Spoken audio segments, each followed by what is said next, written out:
मेरे भाई ये सीक्रेट्स इवेंट आ जाने के बाद आपको ही पता होंगी, आपके एनिमी को नहीं पता होंगी। सो एरेंगल 2.0 आ जाने के बाद हम स्पेशल इवेंट के अंदर जब अपने रिवॉर्ड्स को रिडीम करने आएंगे तो हमें इस बात की चिंता करने की कोई जरूरत नहीं होगी कि एनिमी उसको पहले से ही ले गया, क्योंकि अगर कोई भी enemy player in S union structures के ऊपर पैराशूट से डायरेक्ट कूदेगा और कुछ रिडीम करने की कोशिश करेगा तो वो ऐसा नहीं कर पाएगा। और ठीक इसीलिए आपको गेम खेलते हुए इसका एडवांटेज मिलने वाला है, आप ज्यादा से ज्यादा किल सिक्योर कर पाओगे। है ना कमाल की बात।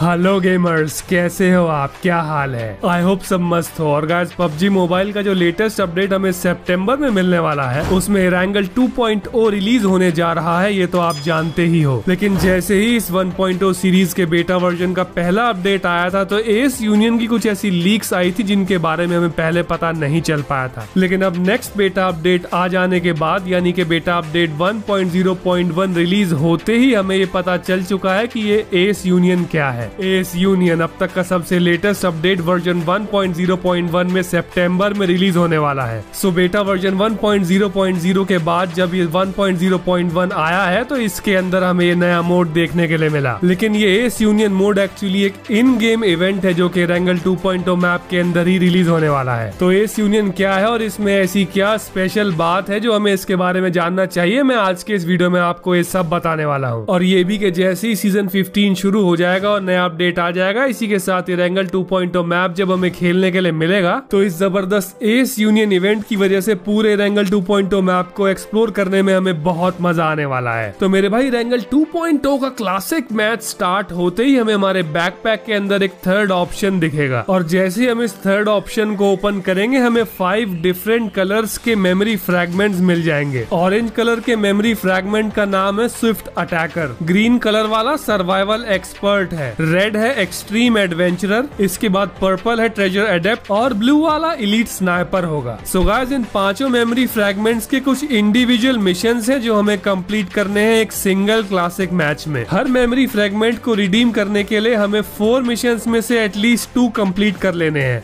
सो जैसे ही मैं नीचे उतरा और मैंने पिस्टल से एक बॉट को फिनिश किया, मेरे ऑरेंज मेमोरी फ्रैगमेंट वाले मिशंस कंप्लीट हो गए। इसके लिए मुझे आयरन साइट या फिर 2x या उससे नीचे का कोई भी स्कोप यूज करते हुए एक एनिमी को किल करना था और थर्ड मिशन में मुझे 50 मीटर्स के अंदर एक एनिमी को फिनिश करना था। सो जैसे ही 4 में से ये 2 मिशंस कंप्लीट हुए, मैप पर मुझे ये सारे ऑरेंज मार्कर्स विजिबल हो गए। अब मेरे सबसे पास जो ऑरेंज मार्कर था मैं उस पर पहुंचा तो मुझे एस यूनियन स्ट्रक्चर दिख गया। और गाइस ऐसे एस यूनियन स्ट्रक्चर्स पूरे एरेंगल 2.0 मैप पर फैले हुए हैं। अब क्योंकि मैंने ऑरेंज कलर के मेमोरी फ्रैगमेंट वाले मिशन ही कंप्लीट किए थे तो मुझे मैप पर ऑरेंज मार्कर्स मिले और ये जितने भी मेमोरी फ्रैगमेंट्स वाले स्ट्रक्चर्स हैं इनके पास जाने का फायदा सिर्फ तभी है जब इनसे रिलेटेड मिशंस कंप्लीट हो जाएं, क्योंकि रिवॉर्ड में मिलने वाली लूट हम सिर्फ तभी कलेक्ट कर पाएंगे। सो यहाँ पर जैसे ही मैंने अपना रिवॉर्ड कलेक्ट किया मुझे स्विफ्ट अटैकर मेमोरी फ्रैगमेंट भी मिल गया और रिवॉर्ड में मुझे मिली SKS स्नाइपर राइफल और ठीक इसी वजह से मेरा नेक्स्ट ब्लू फ्रैगमेंट वाला एलीट स्नाइपर मिशन भी कंप्लीट हुआ। ये देखो, इसके लिए मुझे किसी भी स्नाइपर राइफल को बस 3 मिनट के लिए कैरी करना था और 4th मिशन में किसी भी एनिमी को 2 बुलेट्स हेड पर मारनी थी। सो एलीट स्नाइपर राइफल से रिलेटेड मिशंस कंप्लीट होते ही मैप पर ब्लू आइकॉन्स विजिबल हो गए। है ना मेरे भाई, एकदम सिंपल। सो ठीक ऐसे ही हमें 1 बाय 1 इन सारे फ्रैगमेंट्स को रिडीम करने के लिए इनसे रिलेटेड इवेंट्स को कंप्लीट करते जाना है और ये सारे स्ट्रक्चर्स हमें मैप पर विजिबल होते जाएंगे।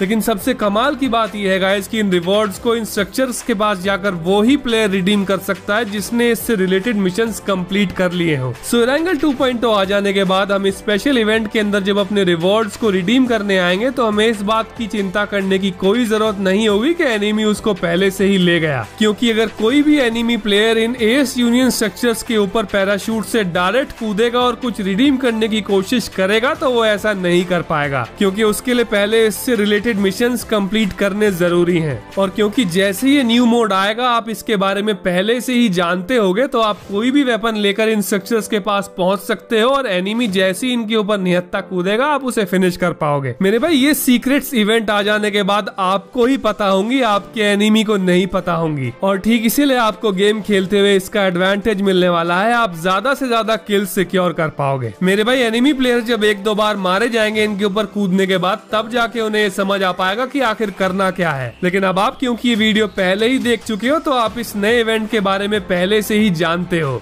जैसे ही मैच स्टार्ट होगा फटाक से मिशंस कंप्लीट करने के बाद आप इन एस यूनियन स्ट्रक्चर्स पर पहुंचकर स्पेशल वेपन्स भी उठा पाओगे। है ना कमाल की बात। आई होप आपको आज का वीडियो अच्छा लगा होगा क्योंकि आपको इससे बहुत बेनिफिट मिलने वाला है रैंगल 2.0 मैप रिलीज होते ही। क्योंकि रैंगल 2.0 मैप में जो पेलोड मोड आने वाला है उससे पहले ये एस यूनियन इवेंट आएगा। वैसे गाइस पेलोड मोड से याद आया कि मैंने आपको इसके बारे में पहले ही बता दिया है वीडियोस में, लेकिन फिर भी अगर पेलोड 2.0 के बारे में आपको ज्यादा इन्फॉर्मेशन नहीं है और आप ये जानना चाहते हो कि उसके अंदर क्या क्या नए फीचर्स ऐड होने वाले हैं, क्या क्या न्यू वेपन्स आने वाले हैं और उन्हें किस तरह से यूज करना है, तो आप मुझे उसके बारे में कॉमेंट्स में जरूर बता देना ताकि मैं आपके लिए पेलोड मोड 2.0 का एक फ्रेश वीडियो लेके आ पाऊं जिसके अंदर मैं आपके लिए सारे फीचर्स एक्सप्लेन करूं। Good bye gamers and love you all. तो ठीक है मेरे भाई, मिलते हैं फिर अगली वीडियो में।